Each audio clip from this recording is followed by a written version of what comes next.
Right now, we're at a very unique moment in history, and there are two things that seem to be gripping the hearts of people. One is anger, and the other is fear. With the pandemic that has just run out of control around the world, killed so many people, there's a lot of anxiety, a lot of fear of the future especially, fear of what's going to happen to me or my family.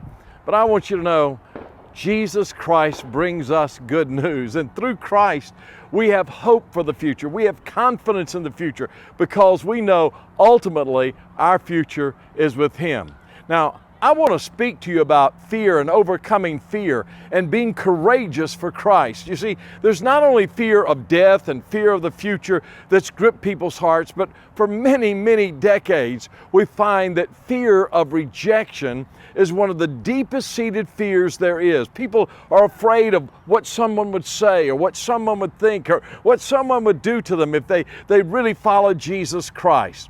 But I want you to know that at the cross, we have power over all of that fear, and we don't have to be afraid. Not afraid of the future, not afraid of what someone thinks, not afraid of death. We can be courageous in the light of fear. Why? Because you see, the greatest love that has been ever displayed in the history of humanity is the love that was displayed on the cross of Jesus Christ. And when Jesus died, His love was shown towards us, that He would take the punishment for our sins. We don't deserve it, but He loved us so very much that He died for us.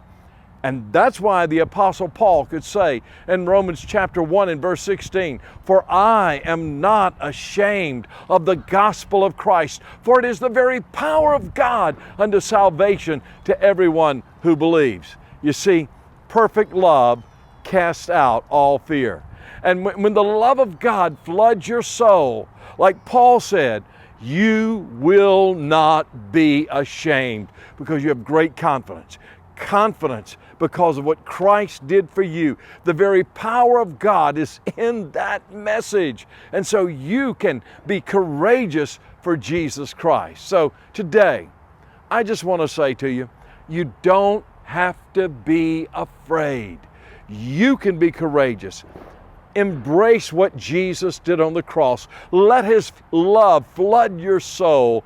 And when you do, you will say with the Apostle Paul, "I am not ashamed of the gospel of Christ, for it's the power of God unto salvation, to deliverance, to victory."